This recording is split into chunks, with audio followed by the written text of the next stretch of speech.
Hello, and welcome to Anime Audio Commentary. Today I'll be commenting on Episode 2 of Code Geass. If you'd like to watch along, then start watching now. So last we left off, and not to talk over this nice little introduction here, Lelouch, he managed to kill all of the soldiers confronting him with some weird power, hypnotism or something like that, and that said, he's out of immediate danger, but I do believe the Crown Prince was threatening to bombard the Shinjuku ghetto in which he is currently hiding out. So he's out of the fire for now, but how long will that last?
So I don't know if I mentioned it on this last episode I did before this one, but that opening music has been living in my head. It is such a great song.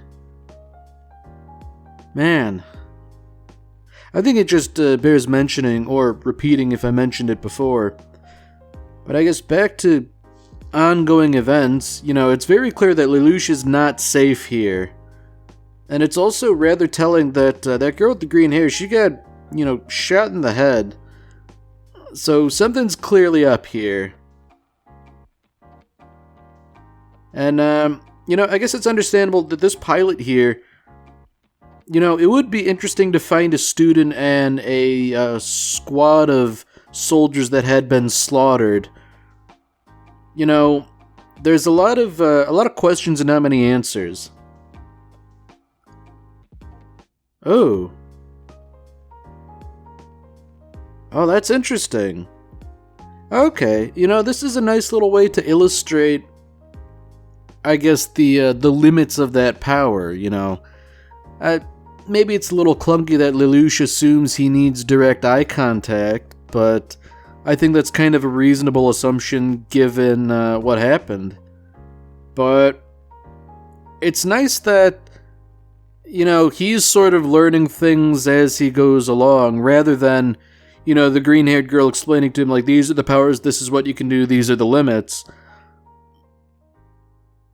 I mean, if you can only use it on somebody you have direct eye contact with, surely there's got to be, other limits that we're going to learn about, This can't be it.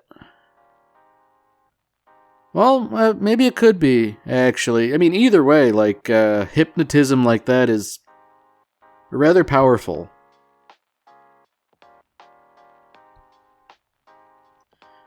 So I guess Suzaku isn't dead, which is nice for him, and I guess nice for Lelouch too, considering that they are friends. I don't know if they've maintained their friendship, but I mean, if nothing else, I'm sure Lelouch wouldn't want him to die. So, that watch there saved him. No doubt it's got to have some sort of sentimental value, but as of yet, I don't know. I don't think we've seen anything relating to it yet.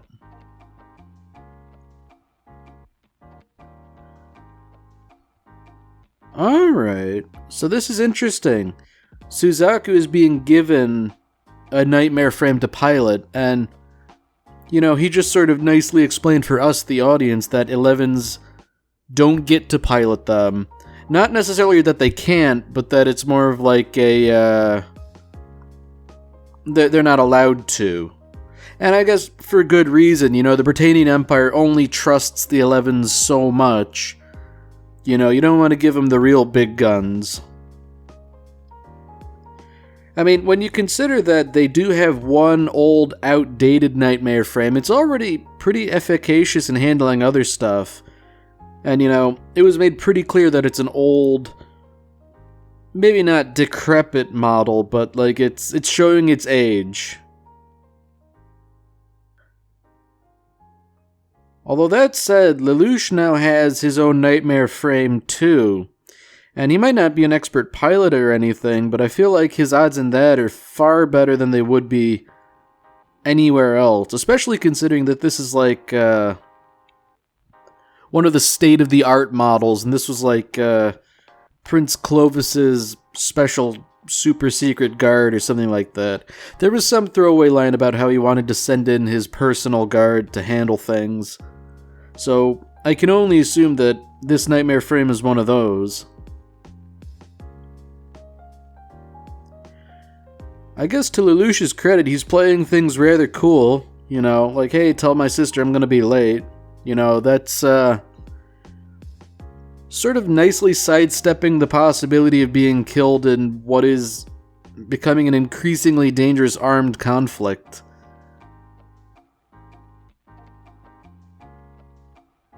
And I guess, you know, he's willing to fight them, maybe not head on, but nevertheless, that's something.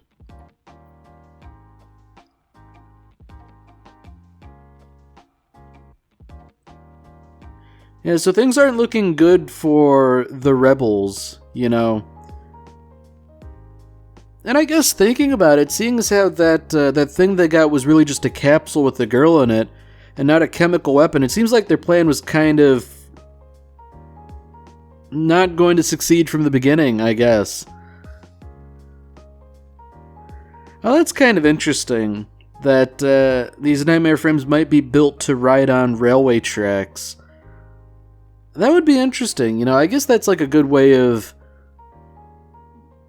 maybe not transporting things, but mobilizing, I guess.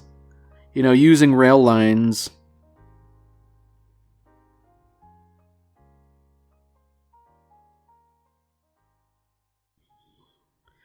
So, okay.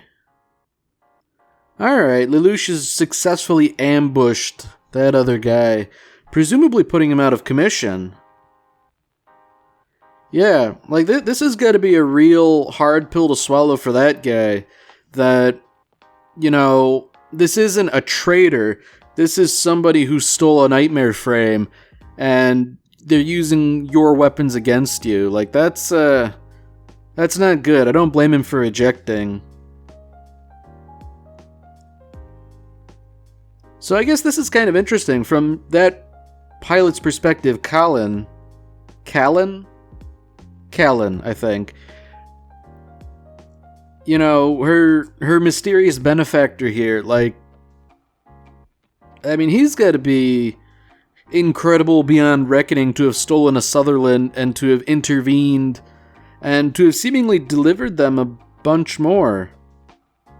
I mean, that's a considerable arsenal, you know, several train cars filled with Sutherlands. I mean, that's got to be like, what, half a dozen? You know, that's a reasonable strike force. So already Lelouch is plotting and planning, you know. I guess the reasonable assumption is that on the battlefield, a Glasgow, that red robot, that would be much more visually attractive. You know, people know that's what they're looking for. The Sutherlands can fit in for a time. So I'm wondering if this is going to be like a sort of ambush he's setting up here. Basically use the Glasgow as bait, draw in some overconfident Britannians, and then catch them in a crossfire or something like that.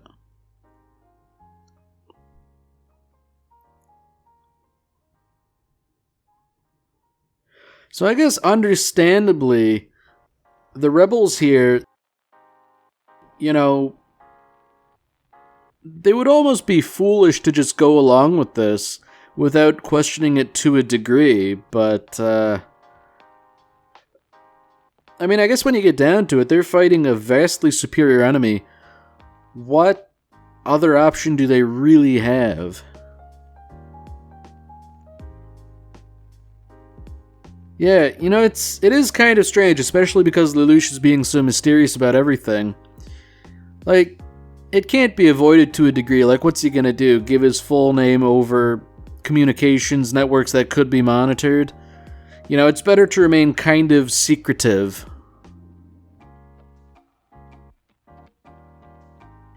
Yeah, I mean, there we go. You know, the other units, like, they're not expecting it at all. But I'd imagine for a nightmare frame to be ambushed in such a way, that's, well, basically new territory. I mean, the introduction said that Japan was crushed within a month, and it was largely due to these nightmare frames. So I guess when you're on a more even playing field, when both sides have the same weapons to fight with, you know, then it becomes an issue of strategy. And Lelouch, he's already made it clear, like, he's basically like a chess master, so strategy, whether it comes to him naturally or whether he's trained in it, you know, it seems to be his major asset here, discounting, of course, that little hypnotism thing he can do. I mean, realistically, hypnotism isn't going to work well on the battlefield, I suppose, seeing as how he's in his nightmare frame and he's hiding in a bombed out building. There aren't exactly ample opportunities for him to hypnotize the enemy.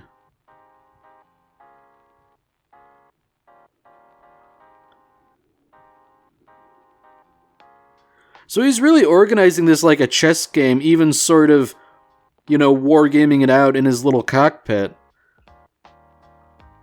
And I guess it's interesting that he seems to be winning almost uncontested. I mean, I'm not sure whether this is meant to speak to the lack of intelligence on the part of the Britannian officers, or whether this is just to show Lelouch is really just that much better, but either way, it's something. I mean, I feel like it could be a bit of both, you know, like the Britannian officer corps, because they've been top dogs for so long, they've grown complacent and feeble-minded, whereas Lelouch, you know, he's grown up hating the Britannian Empire. He wants to crush them basically at any and all costs. I mean, I get the feeling Lelouch probably wouldn't think once or twice about sacrificing some of these guys if it meant securing victory. But fortunately, it seems like for now, like, sacrifice isn't even on the table, you know. Wow. That's something, to just collapse the ground and wipe them all out. That is rather humiliating for Clovis here.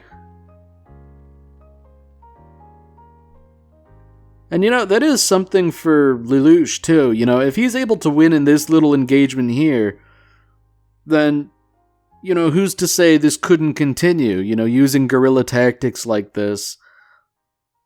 You know, it could work. It's not a guarantee, as indeed nothing ever is, but it could work. There is a possibility. Of course, there is this nifty little robot here, the Lancelot, which is a telling name.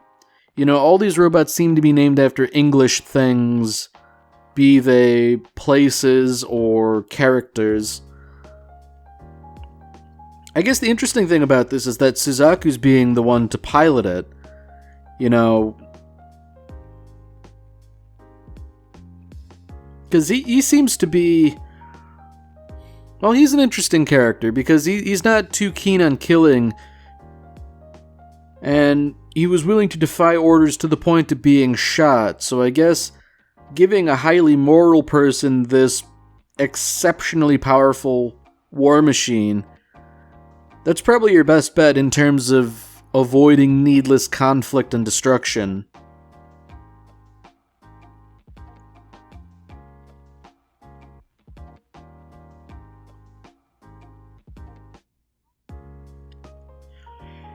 So I'm wondering if this is sort of like a maiden voyage for the Lancelot. I mean, this is certainly got to be Suzaku's first time piloting one. And it definitely was indicated that this was sort of experimental. You know, the first 7th generation Nightmare frame. So there's got to be a whole lot of variables here that nobody really has the answers to. So I guess what I'm wondering here, like, is the difference between this and the Sutherlands going to be like the difference between the Sutherlands and the Glasgow? Because there was a pretty marked difference. But at the same time, you know, Suzaku's wounded. Like, he was shot kind of in the side. Like, piloting to some degree has to be kind of physical. But, you know, it doesn't seem to be holding him back all that much if he was able to disable that one Sutherland so quickly.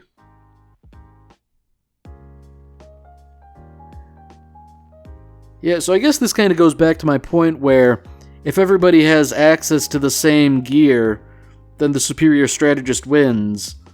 But seeing as how they're now dealing with this thing, which is, so far as they're concerned, an unknown quantity, I mean, I think Lelouch would have to do considerably more heavy lifting strategically. So that's interesting. You know, he's sort of disdainful of them for being unable to handle this. I mean, when you come down to it, the terrorists, as he puts it, are, you know, guerrilla fighters. They're not trained. So to some degree, you can't expect too much professionalism from them. But at the same time, you know, even if they were the trained soldiers, there's no guarantee they could handle this thing. I mean, it just seems to be leagues beyond what anything else is capable of. So, you know, as easy as Lelouch made it seems like he won't be able to topple the Empire without a significant fight. I mean, especially if this is going to be like the new dynamic, you know, anytime he and his guerrillas do something, the Lancelot shows up.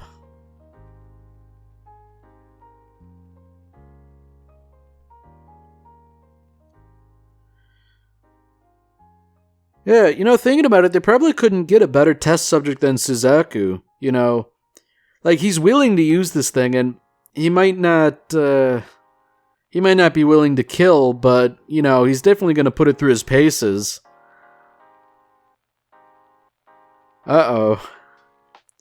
So, Suzaku, explicitly, like, he wants to save Lelouch and that green-haired girl, but he doesn't realize necessarily what's going on. And I think this is going to become a dynamic again. Like, it was already sort of illustrated that Lelouch and Suzaku differ in terms of philosophy, even if they have the same overall goal of destroying or reforming the Britannian Empire. So I guess the question here is, are they going to find out that they're on opposite sides here? I mean, at this point, Lelouch is only aware that Suzaku is, I guess, a member of the military. He doesn't know he's piloting this. And likewise, I get the feeling that Lelouch would also sort of hide his involvement from Suzaku anyways. You know, it'd only complicate things if his friend, who's nominally a member of the military, knew that he was essentially a terrorist.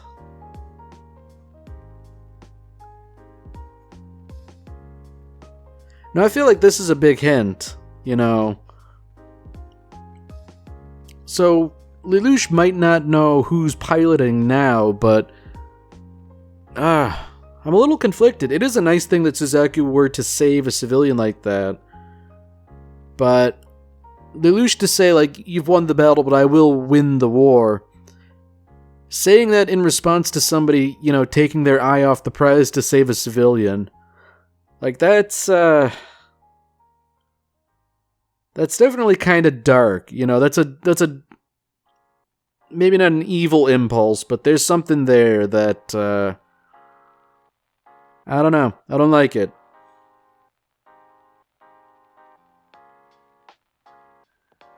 Alright, so Lelouch is clearly up to something now. He's disguising himself as a soldier.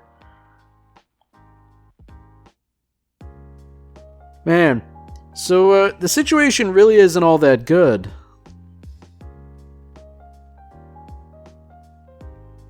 Yeah, you know, the rebels, they didn't exactly get things their own way, but they probably fared considerably better than they would have reasonably expected.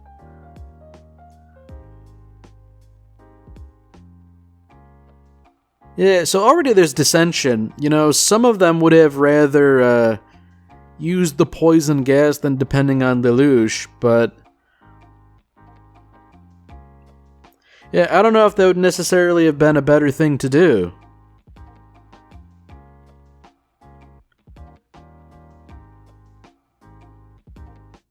Interesting. Why is Clovis calling off the attack? I mean, he made it pretty clear he wanted to level the whole thing, but I'm wondering if this is a publicity thing.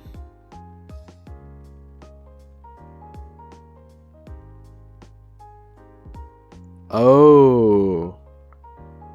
Okay, Lelouch is probably holding him at gunpoint then.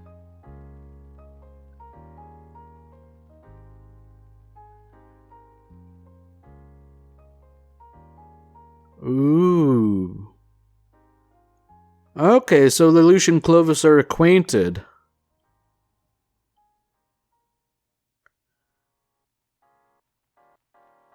Ooh. So is this like a Man in the Iron Mask thing almost, where Lelouch was kept in exile or something? Oh, that's interesting. Supposed to be dead. Alright, so there's all sorts of internal politics going on here now.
Wow. You know, that ending, too, I think there's a lot there that'll only make more sense the more we learn about things, but man, what a great episode. Alright, well that's it for this episode. If you've enjoyed it, then by all means, tune in for the next one. See you, Space Cowboy.